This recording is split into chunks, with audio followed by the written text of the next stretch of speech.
د بلال حبشي رضی الله تعالی عنه نه یو کس تپوس وکړه وایي کله چې ته د جناب نبی کریم صلی الله علیه وسلم سره په اول پیر میلاو شوې تا څه محسوسول؟ بلال صاحب ته فرمایي وایي زه د امیه ابن خلف غلام وم، دا ډېر زیات ظالم انسان و.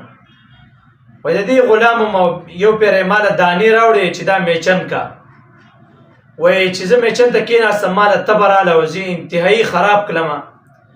وایي د هغه باوجود مې میچن کوله خو میچن مې نه شوه کولی، تبه را باندې ډېره زیاته وه.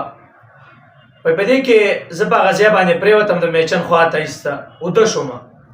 په دې کې را باندې مالک رالی را پایڅولمه ویې وهلمه قار شو راته او په هغه تبه کې وایي په ټوله شپه په ما باندې میچن تاو کړه.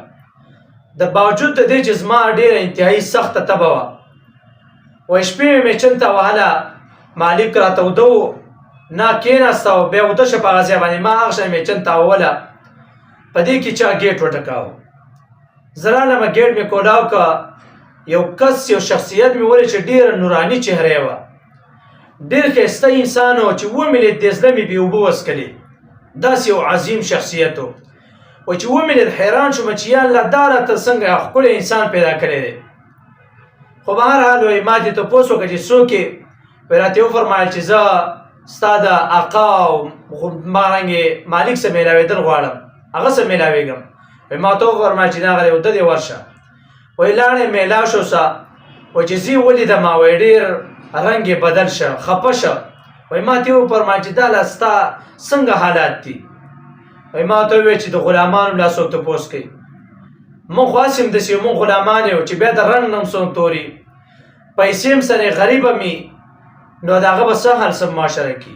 وایي ما ته دا خبره وکړه. وایي لاړې مالک سره میلاو شه چې بېرته هغه سیټ راته، نو وایي ما دا خبره په تیزه باندې وکړه چې د غلام هم لا څوک تپوس کوي، زمونږ به هم لا څوک تپوس وکړي په دې حالت کې چې نه پیسې سړي رنګ هم ښه نه مالک هم داسې دغه پیغمبر علیه صلات وسلام لاړې. وایي سبا بیا شپې ټیم و بیا چا دروازه وټکوله. وایي چې ما ګیټ کولاو که بیا حقه نوراني شخصیت و، په لاس کې اوسه پۍ ورسه او کجوري اوسه ورسه. ما دې راوړې چې دا وڅکه، پرون دې حالات ډېر خراب و، تبه دې کلې ده، حالات او رنګ دې بدل شوی دی، دا وڅکه چې الله رب العزت ته شفا درکړي. بلال صاحب وایي چې ما دا حالت ولیدل، وایي زړه مې داسې شو چې بیا پیغمبر علیه صلات وسلام نوم به یې چې واورېده نو زړه به یې باغ باغ کېده.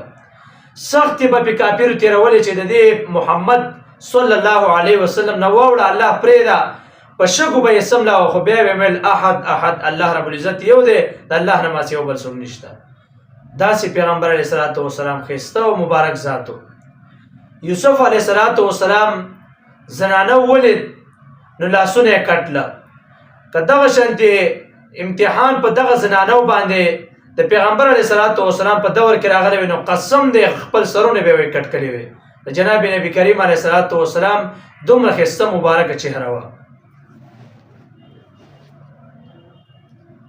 حضرت جبریل علیه صلات وسلام فرمایي ما د مشرق نه تر مغربه او د مغرب نه تر شمال او د شمال نه تر جنوبه دا تمامه دنیا چڼکلې ده، خو د جناب نبی کریم صلی الله علیه وسلم په شانتې ښایسته چهره، مبارکه چهره، نوراني چهره دا ما چېرته نه ده لیدلې.